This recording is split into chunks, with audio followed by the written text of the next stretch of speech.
quero pedir a você que, por favor, abra a Bíblia no Evangelho de João, capítulo 11. Evangelho de João, capítulo 11. Ficar aqui mais 2 lugares aqui na frente, tá bom? Eu vou ler na versão NVT. E, irmãos, eu fui tão ministrado nesse texto, mas tão ministrado, que nós vamos dividir a pregação em 2 etapas. A gente começa hoje e termina domingo que vem. Então agora você que está nos visitando, você está obrigado a vir domingo que vem. Comprometido lá, estar aqui conosco, tá bom?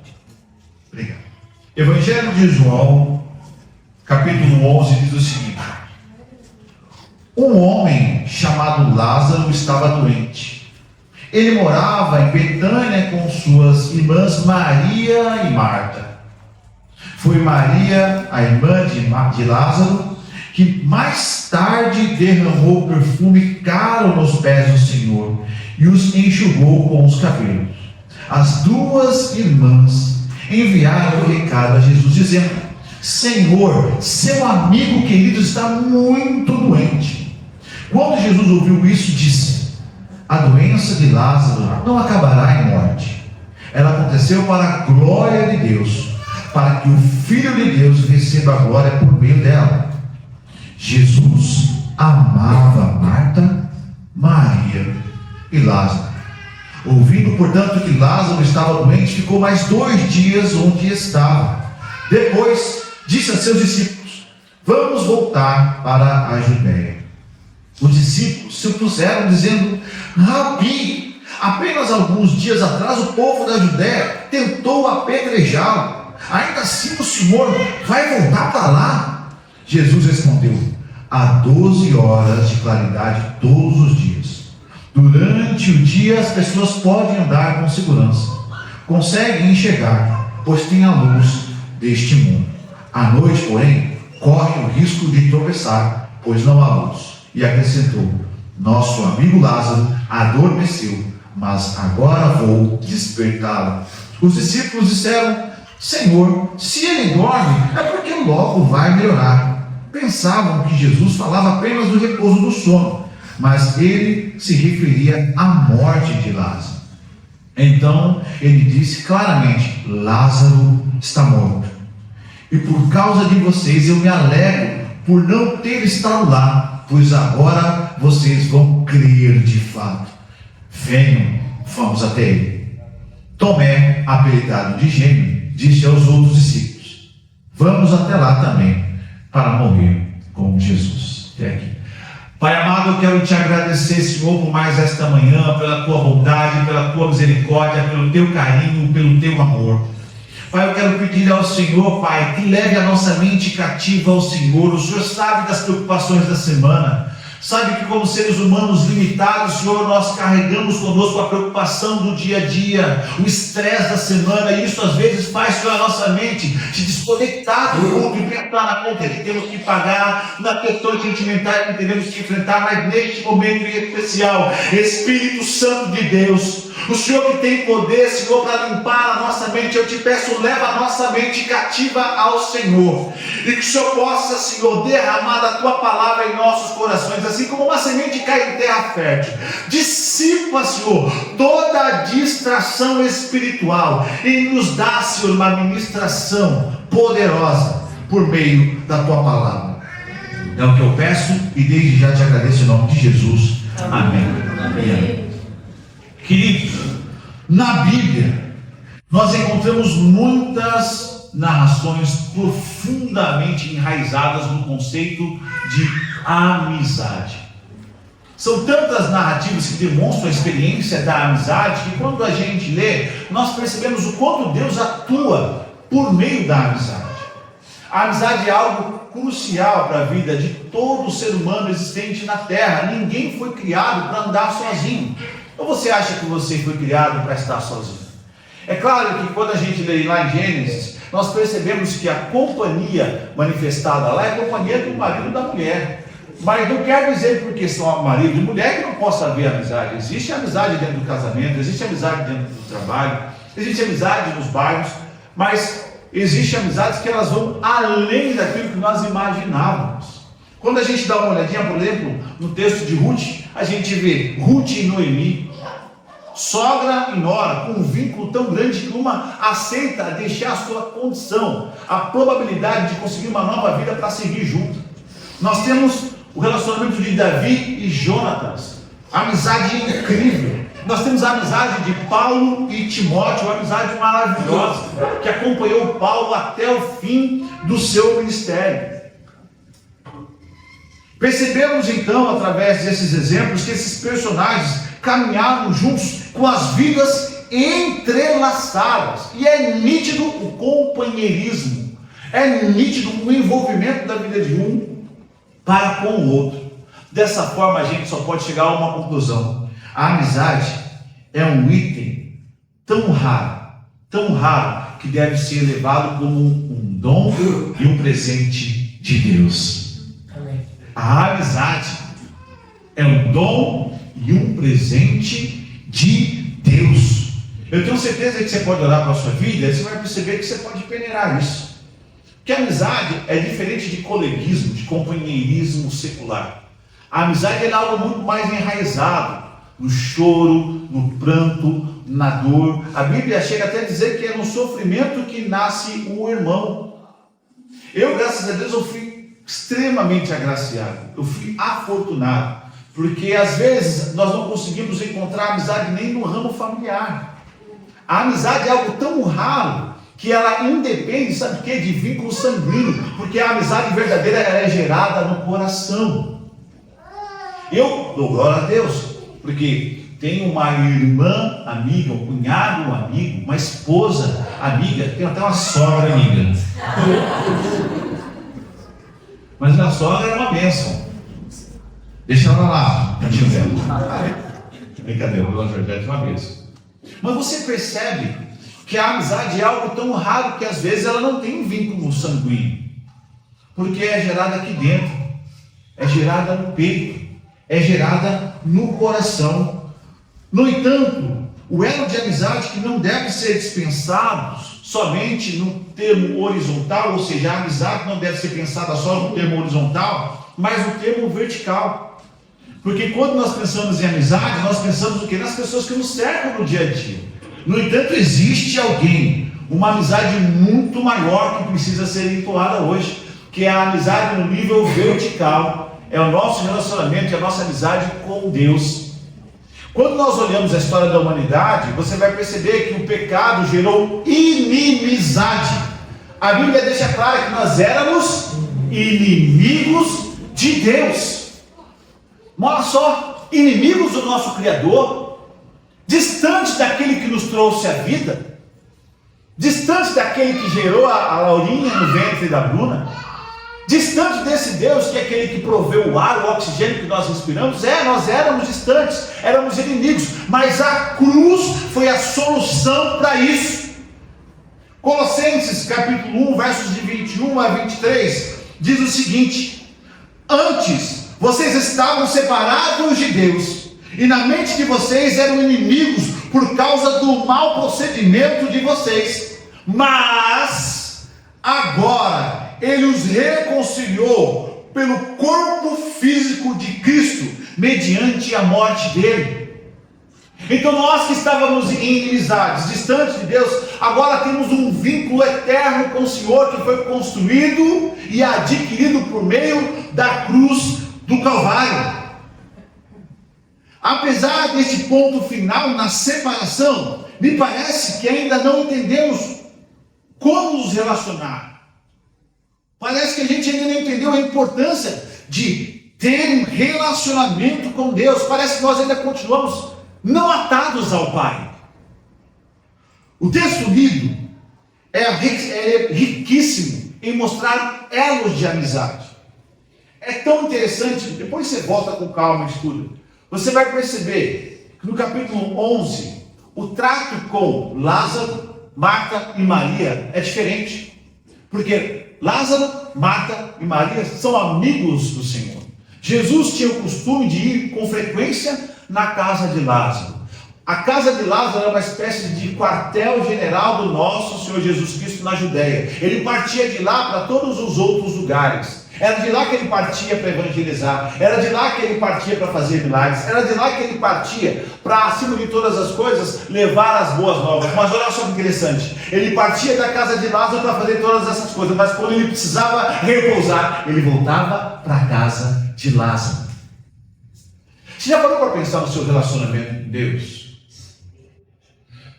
Você já parou para pensar no seu relacionamento com Jesus?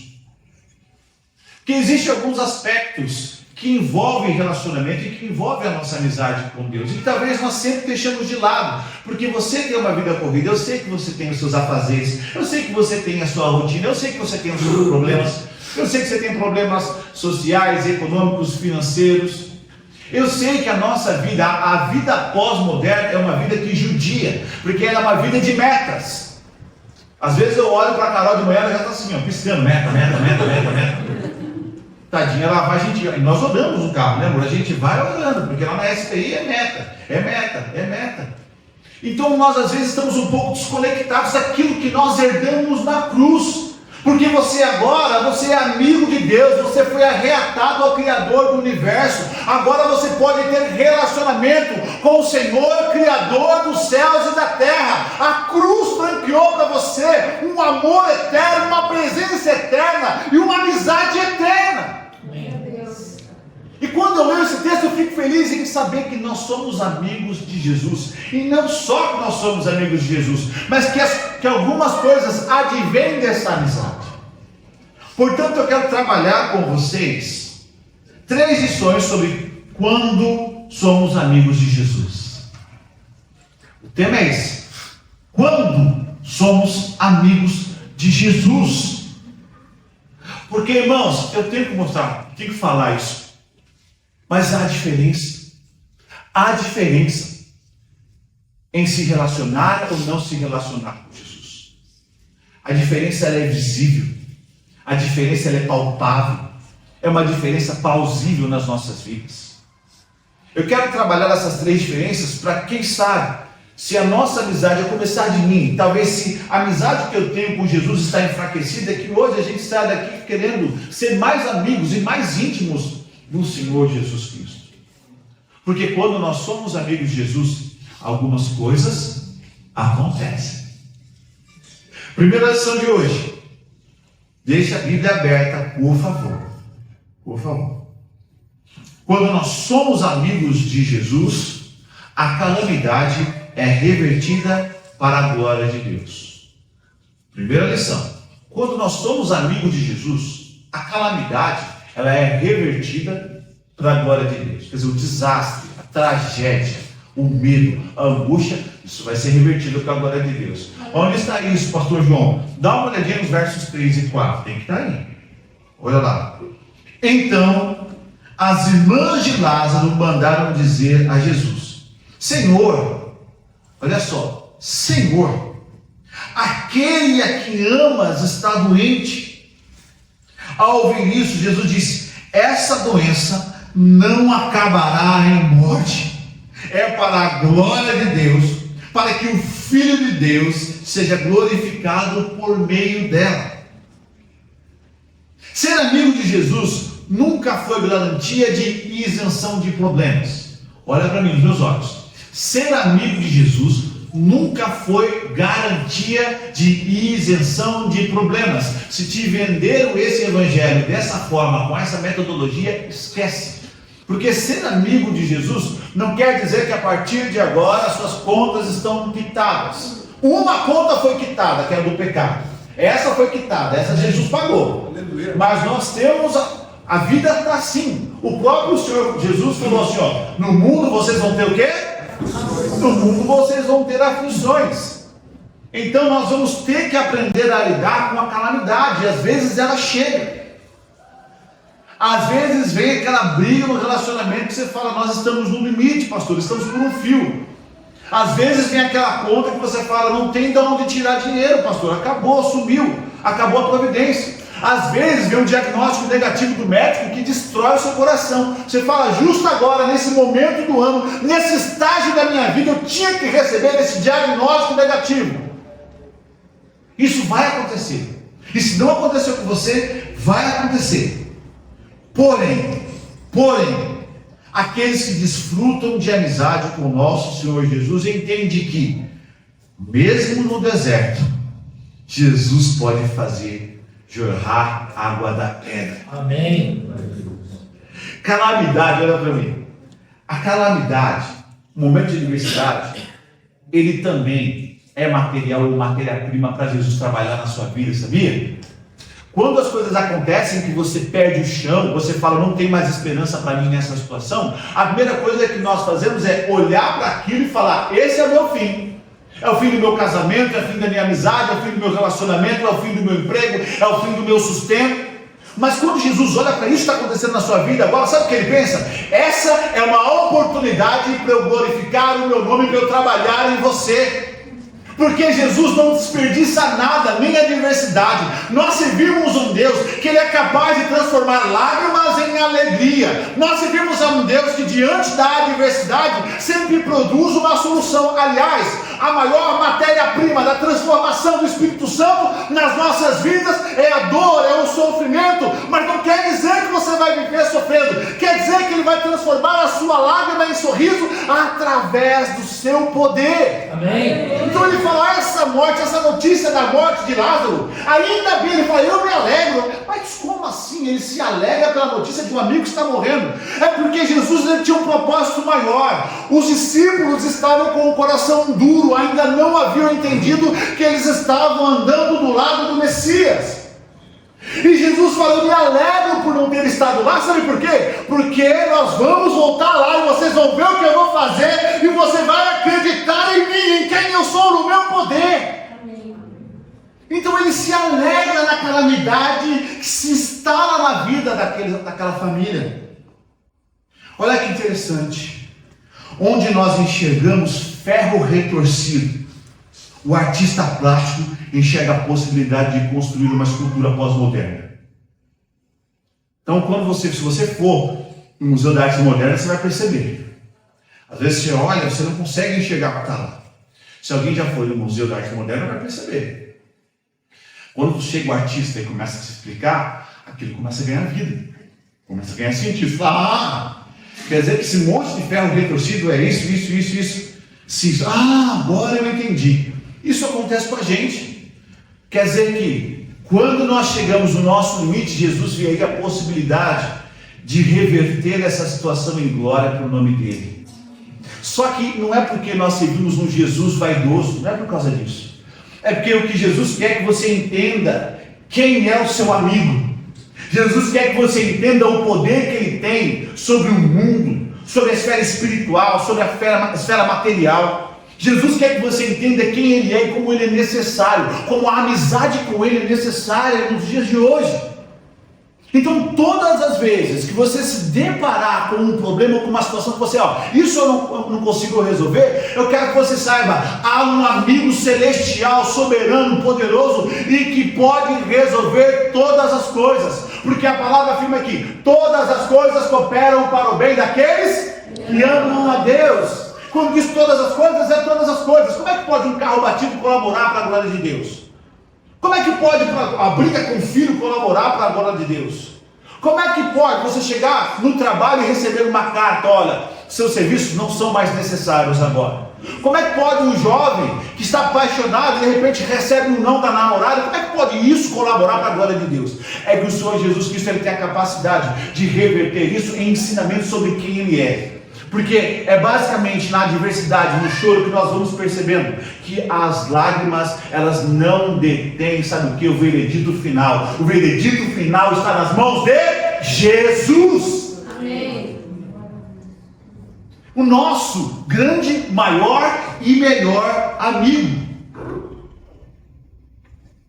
Enquanto o povo, lembra disso? Enquanto o povo caminhava no deserto e chegava na frente do mar, o que o povo enxergou? O povo, olha que interessante, o povo enxergou a sua própria aniquilação. Porque eles começaram, vamos morrer. É engraçado, mas ninguém pensou em nada, né? Vamos fazer uma jangada. Isso ninguém pensou em nada. Quando eles chegaram diante da adversidade, a primeira fala foi: estamos mortos, Moisés, vamos morrer. E eles começaram a reclamar, começaram a murmurar, começaram a falar: Deus os tirou lá do Egito para chegar aqui e morrer. Aí Deus fala: Moisés, por que vocês estão conversando ainda? Por que vocês estão reclamando? Diga ao meu povo que marche.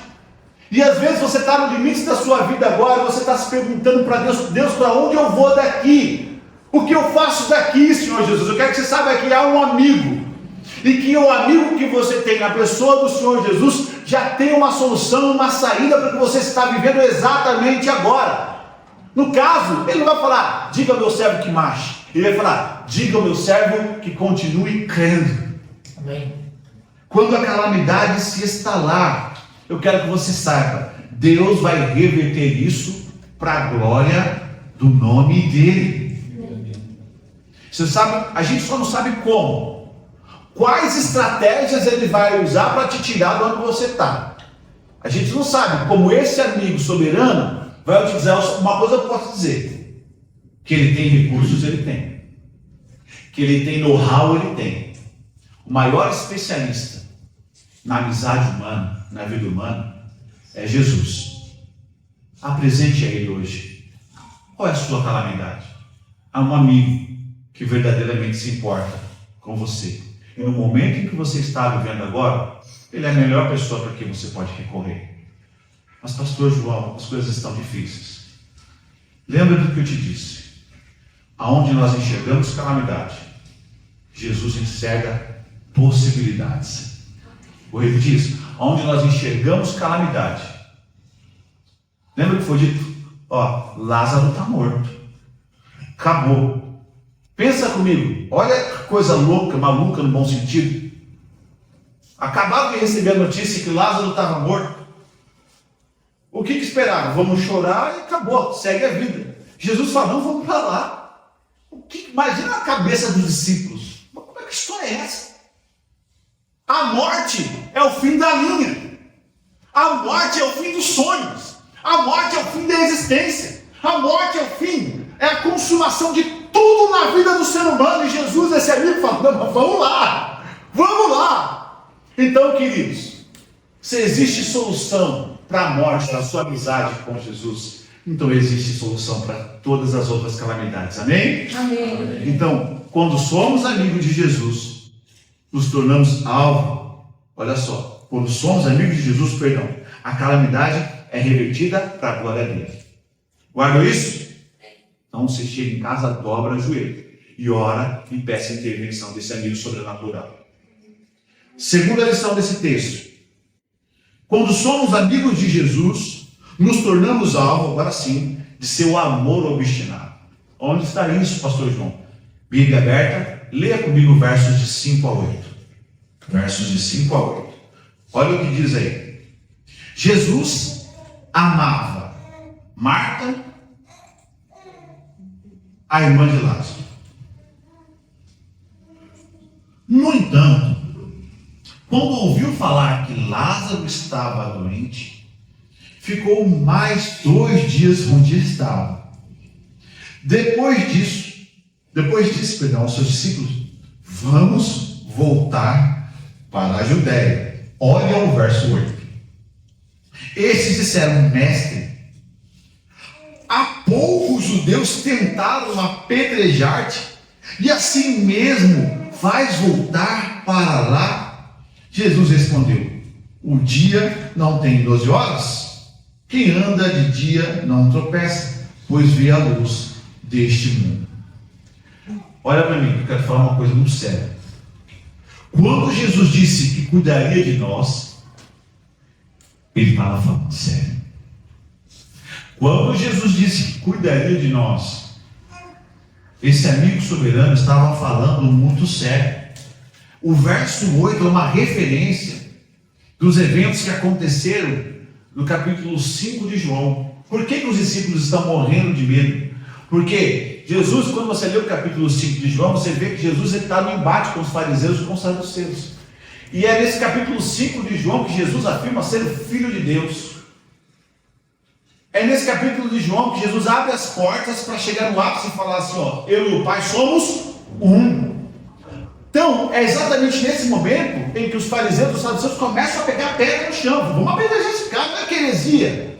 Pensa isso no contexto judaico de 2000 anos atrás, no qual para se entrar na presença de Deus era necessário uma série de ritos.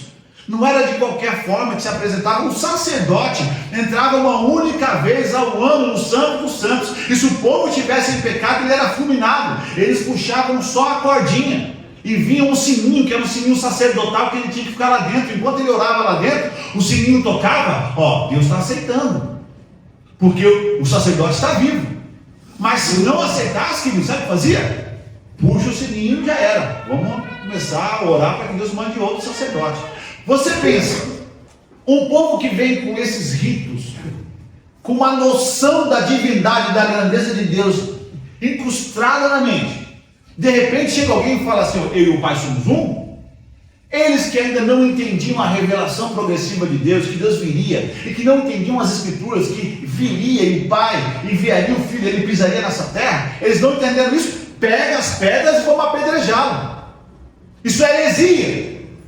E aí, dentro desse contexto, os fariseus, os saduceus, loucos para matar Jesus, que Jesus ouve a notícia da morte do amigo e fala, eu vou voltar lá.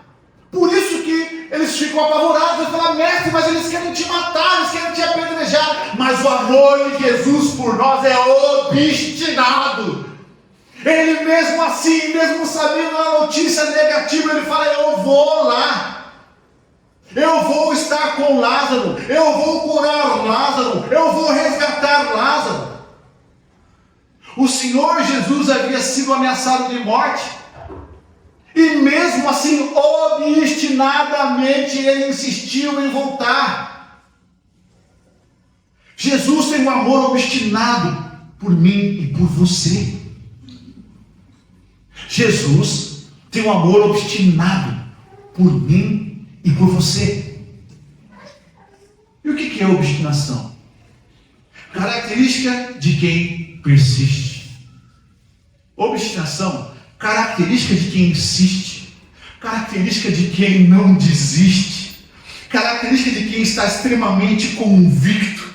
E uma das definições eu achei interessante. O que é obstinado? É característica daquele que é teimoso. Jesus teimosamente te ama e teimosamente quer ter amizade com você.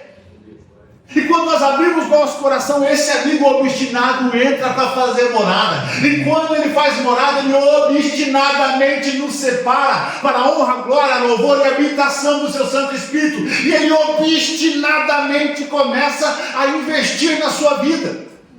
É tão lindo isso quando você lê o Evangelho e você vê a série de empecilhos para Jesus realizar a sua obra. E esse Jesus, ele foi tão obstinado no amor a você e a mim, que nem os cravos devolveram a sua obstinação. Ele ficou lá e foi até o fim, por mim e por você. Que amigo é esse? Que amigo é esse? Que é humilhado, que é chicoteado. Nós não temos noção do que é isso. Porque quando Jesus está lá crucificado, sabe o que os fariseus começam a fazer? Olha, você não é Deus? Desce daí. Você não é quem você diz que é. Olha a empáfia deles. Você não é quem você diz que é. Desce da cruz. Agora eu quero que você imagine o Deus soberano, Criador dos céus e da terra. Colossenses fala que, não só Colossenses, mas João, todas as coisas foram feitas por meio dele, e nada do que foi feito sem ele se fez. Então você imagina o Criador, a maior autoridade de todos os tempos ali, olhando para a criatura, um vaso pecador, um vaso de barro, e esse vaso fala para ele, eu quero ver você descer daí e provar quem você é. É a mesma coisa você chegar para Elon Musk, na empresa dele, e falar, sai daí que eu vou me sentar no seu lugar. Mas Jesus, você sabe a obstinação de Jesus, o que envolvia a obstinação de Jesus? É só você pensar no seu nome agora. Pensa no seu nome.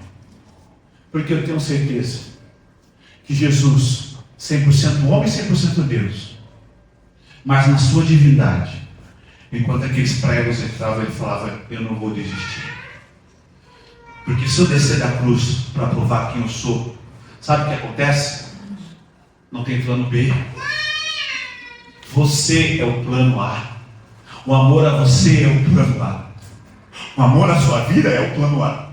Resistir lá por você é o plano A. Então, quando os cravos entraram, sabe o que eu fico pensando? Ele fica pensando, eu estou pensando em você, Ricardo. Jesus, não eu, porque a Carol já tem ciúme da gente, viu?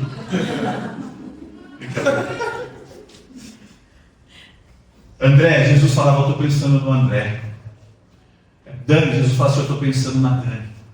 Bia, eu estou pensando na Bia. É isso. Val, eu estou pensando no Val. Alva, eu estou pensando em você. Isa, eu estou pensando em você. Então, cada cravo, cada chicotada, os espinhos, ele só não abriu mão, porque ele é obstinado. Nós temos um amigo obstinado nos céus e nos levar lá para fazer morada eterna com ele.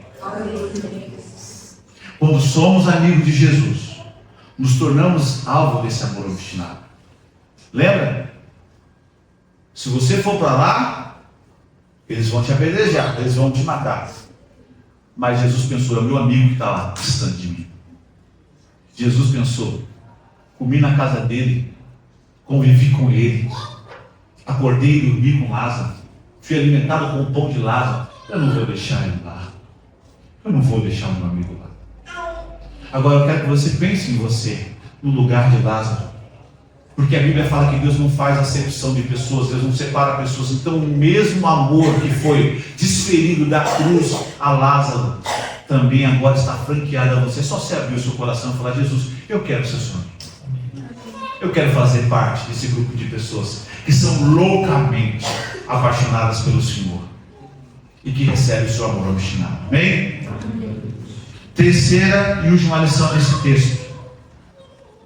Quando somos amigos de Jesus, temos os nossos olhos espirituais abertos.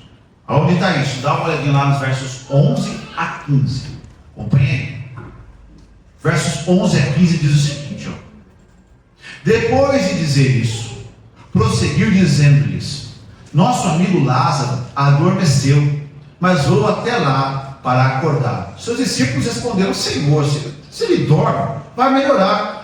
Jesus tinha falado de sua morte, mas os seus discípulos pensaram que ele estava falando simplesmente do sono. Então lhes disse claramente, Lázaro morreu.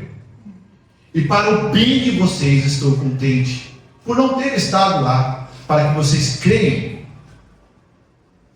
Para que vocês creiam. Quando nós somos amigos de Jesus, Jesus nos insere em uma nova realidade espiritual. As escamas espirituais que nos envolviam antes passam a cair pouco a pouco. Conforme você vai abrindo o seu coração, Jesus vai mostrando para você a realidade espiritual da sua ação das nossas vidas, da ação desse amigo nas nossas vidas. A grande intenção de Jesus é mostrar que o propósito último, nós falamos isso no culto passado, o propósito último da nossa existência não é aqui. Você, olha para mim, você é tão importante, você não foi criado para ficar aqui, você foi criado para ficar no céu, lá é a sua morada final. Mas nós estamos vivendo numa sociedade tão materialista, tão consumista, tão pautada no hoje, que nós não pensamos mais na realidade espiritual. E os discípulos eles estavam vivendo uma vida tão religiosa. Olha que interessante, eles já tinham visto Jesus fazer tanto milagre. Esse aqui é o 7º. Mas os Jesus não entenderam os discípulos não entenderam o que Jesus ia fazer com Lázaro. Jesus teve que falar claramente, Lázaro está morto, nós vamos lá fazer alguma coisa. E ainda bem que ele está morto, porque agora vocês vão crer. Em alguns momentos, amados, esse nosso amigo, ele precisa abrir os nossos olhos. Ele precisa abrir os nossos olhos para o objetivo final das nossas vidas, que não é viver aqui. Há um universo espiritual.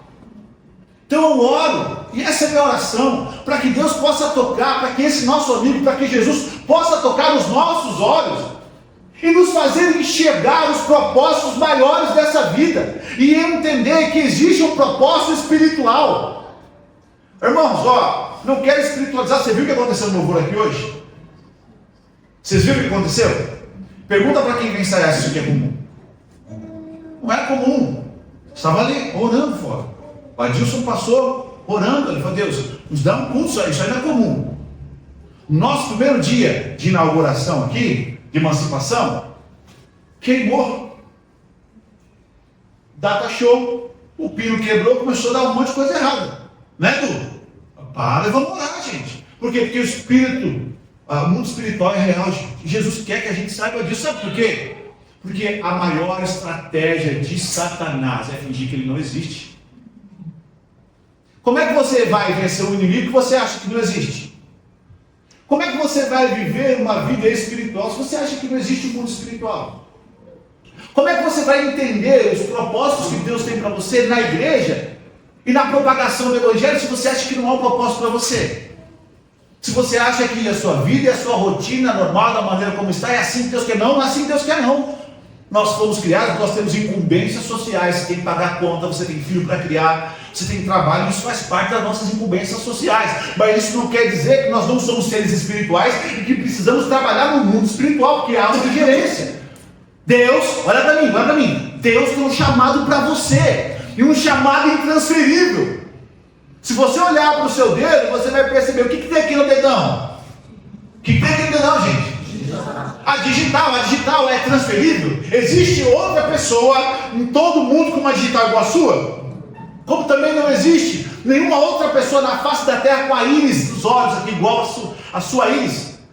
Então você tem uma característica especial, ou seja, aquilo que você faz eu não faço, a maneira como você trabalha eu não trabalho, as estratégias que Deus vai dar para você não vai dar para mim. O lugar no corpo que só você ocupa é você que ocupa, eu não posso fazer nada.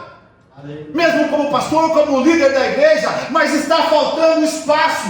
Há um amigo de Jesus que precisa estar aqui, não está porque não entendeu a realidade espiritual. Então Deus está te chamando hoje, vem cumprir o seu propósito nesse espaço, nessa esfera que é algo para você, algo que está acima dessa realidade. Abra os olhos, porque o que Cristo tem para fazer com você é ressuscitar vidas. Olha o que eu vou te falar, Jesus poderia ter falado para os discípulos: fiquem aqui, aguarda, vocês estão com medo, fica aqui, eu vou lá, eu ressuscito Lázaro sozinho, mas eu vou voltar. Mas por que Jesus pediu a companhia dos discípulos? Porque eles precisavam testemunhar aquilo que Jesus fez, quem ele era e aquilo que os discípulos deveriam fazer depois da partida do mestre. Porque Jesus falou: eu vou preparar a morada, mas calma, vocês vão ficar por aqui, há um papel para você no reino de Deus. Mas é preciso abrir os olhos espirituais. Se for preciso pedir perdão, peça. Se for preciso se reatar com Jesus hoje, reate. Se for preciso falar: Deus, o Senhor sabe que eu me afastei, estou cheio de mágoa, estou cheio de medo, estou cheio de angústia, estou cheio de raiva. Mas há um papel que só você cumpre. Meu Deus do céu, tem algo que só você vai fazer no reino. Não é o João, não é a Carol, não é o Duque, não é a Bruna, é você, queridos. Os discípulos precisavam ver que a esfera espiritual é real. Então Jesus os leva, ressuscita, e aí o coração deles muda. Esse amigo é diferente, esse tem poder,